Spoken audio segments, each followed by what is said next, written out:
సంతానలేమితో బాధపడుతున్నారా? 899 రూపాయలకే fertility assessment package. వివరాలకి సంప్రదించండి. నమస్తే అమ్మా. నమస్తే తల్లి. అమ్మా, ఉమ్. గుమ్మాలకి ఉమ్. కల్లాపు కొట్టుకొని చక్కగా ముగ్గేస్తాం. అవును దీని వెనకాల ఉన్న ఆంతర్యం ఏంటమ్మా? అమ్మ, పూర్వకాలం ఇంటి ముందు తప్పనిసరిగా మట్టి ఉండేది, మట్టి నేల ఉండేది. ఆ మట్టి నేల మీద నీళ్లు చల్లితే మట్టి లేవకుండా ఉంటుంది అని. అది మామూలు నీళ్లు చల్లకుండా ఆవు పేడ తెచ్చి కళ్ళాపి చెరపొట్టేవారు. పేడ కల్లాపు. ఏం మట్టి నేల ఎందుకు ఉండాలి?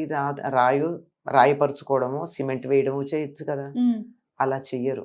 ఎందుకంటే మట్టిలో పాదాలు పెట్టి తిరగడం వల్ల ఆరోగ్యం పెంపొందుతుంది.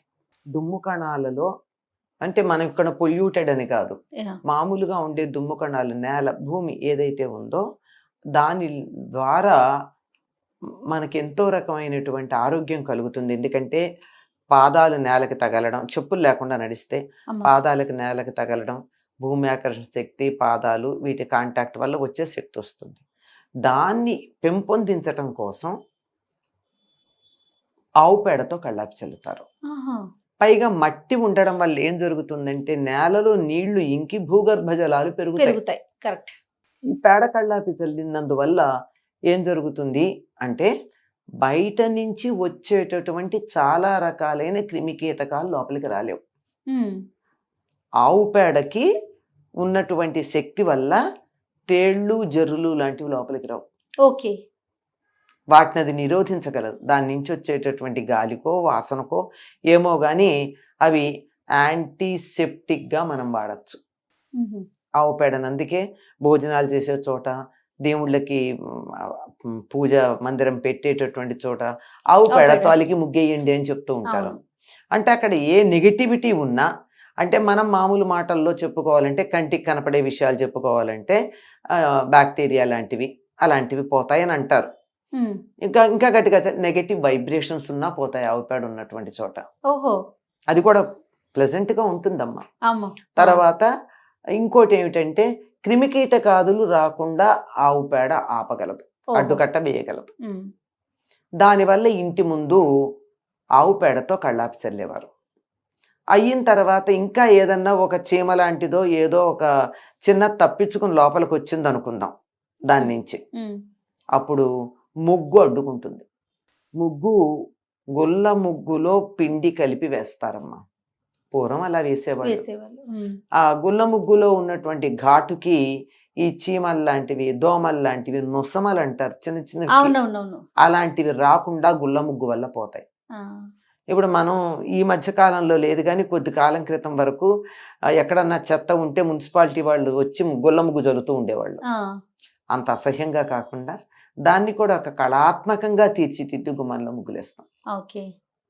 అందువల్ల లోపలికి వచ్చేటటువంటి ఎటువంటి బయట నుంచి వచ్చే నెగిటివ్ వైబ్రేషన్స్ కానీ లేకపోయినట్టయితే ఈ క్రిమికీటకాదులు కానీ రాకుండా ఆపగలిగినటువంటి లక్షణం ఉంటుంది. అందుకే గుమ్మం ముందు ఇలా అడ్డుకట్టగా 2 గీతలు గీస్తాం, లేకపోతే 4 గీతలు గీస్తాం.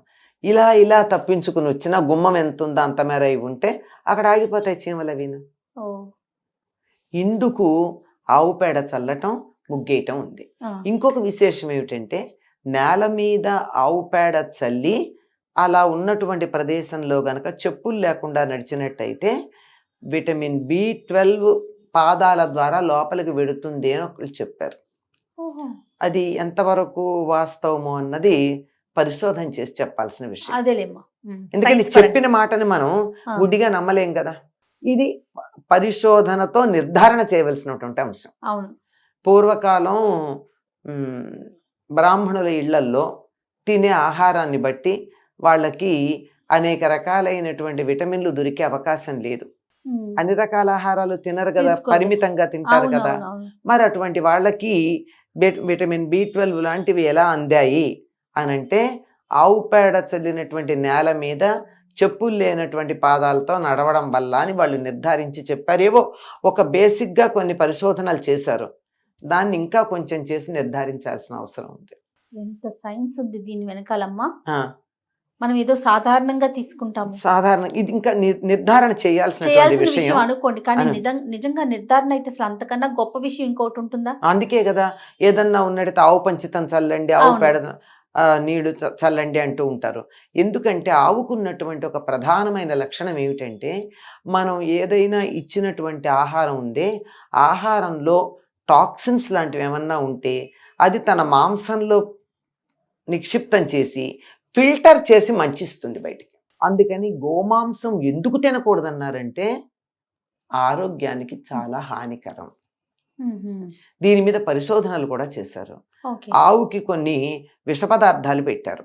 అంటే పూర్తి విషం అయితే చచ్చిపోదు, విష పదార్థాలు. అమ్మా. విష పదార్థాలు పెట్టి చూస్తే ఆ విష పదార్థాలు మామూలుగా అయితే ఇంకో జంతువులకైతే వాటి పాలల్లోనూ వాటిల్లోనూ ఆఖరికి మిగిలినటువంటి ఎక్స్క్రీటరీ ఆర్గాన్స్ వాటిల్లోనూ వస్తాయి. ఆవు దగ్గర రాలేదట. అది ఫిల్టర్ చేసింది. ఎక్కడ సేవ్ అయింది అంటే ఆ తర్వాత ఆవుని వాళ్ళు పరిశోధన చేసి, ఎలా పరిశోధన చేస్తారో మనకి తెలియదు, దాంట్లో ఉన్నటువంటి అవి టాక్సిక్ ఏదైతే మనం ఇచ్చామో అవన్నీ దాని మాంసంలో సేవ్ అయి ఉన్నాయి. అందుకని గోమాంసం నిషిద్ధం అని చెప్పడానికి కలిగినటువంటి ప్రధాన కారణం అది. మరి ఆ విధంగా ఎటువంటి చెడుని కూడా రానియకుండా ఆపేటటువంటిది శక్తి గోమయానికి ఉంది. అందువల్ల పైగా గుమ్మం చుమ్ముతారు. చిమ్మితే ఏమవుతుంది, ఆవు పేడంతా ఒక చోటికి, పైన ఉన్నదంతా పైకి చేరుతుంది. దీన్ని తీసుకెళ్ళి అక్కడ మొక్కలకు పోస్తారు. దానికి బలము వచ్చింది. చాలా రకాల ఉపయోగాలు, చాలా ఉపయోగాలు ఉన్నాయి. మన పూర్వులు ఏది చెప్పినా అవన్నీ మల్టీపర్పస్ ప్రాజెక్ట్స్, అంతే, బహుళార్థ సాధక ప్రణాళికలు అంటూ ఉంటాను నేను. కానీ ఇప్పుడు అసలు అలాంటి అవకాశాలే కనిపించట్లేదు కదమ్మా.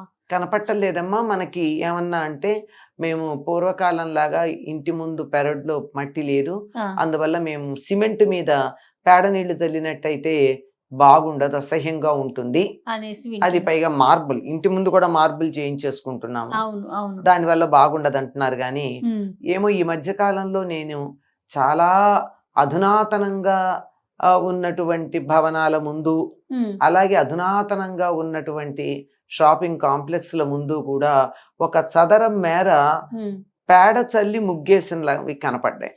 అంటే ఒక చదరంగా పెట్టుకుని స్క్వేర్ గా, వాళ్ళ వరకే, అంటే వాళ్ళ వరకే, పక్కిళ్ళకి వెళ్ళకూడదు కదా, పక్క వాళ్ళకి ఇష్టం ఉండకపోవచ్చు.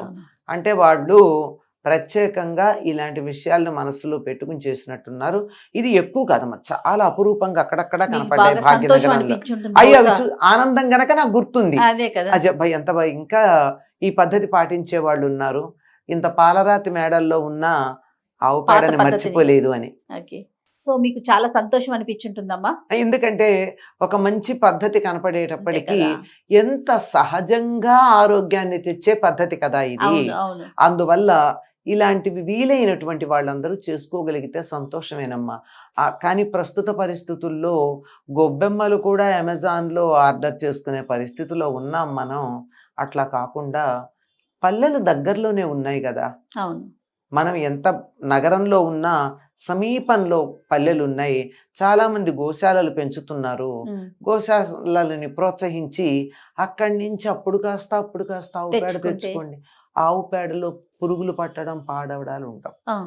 ఎన్ని రోజులైనా మనం ఉంచుకోవచ్చు. ఎన్ని రోజులన్నా అంటే చివరికి ఎక్కువ రోజులుంటే పాడవుతున్నామో కానీ పురుగులు రావు వేరే వాటి నుంచి వచ్చినట్టు.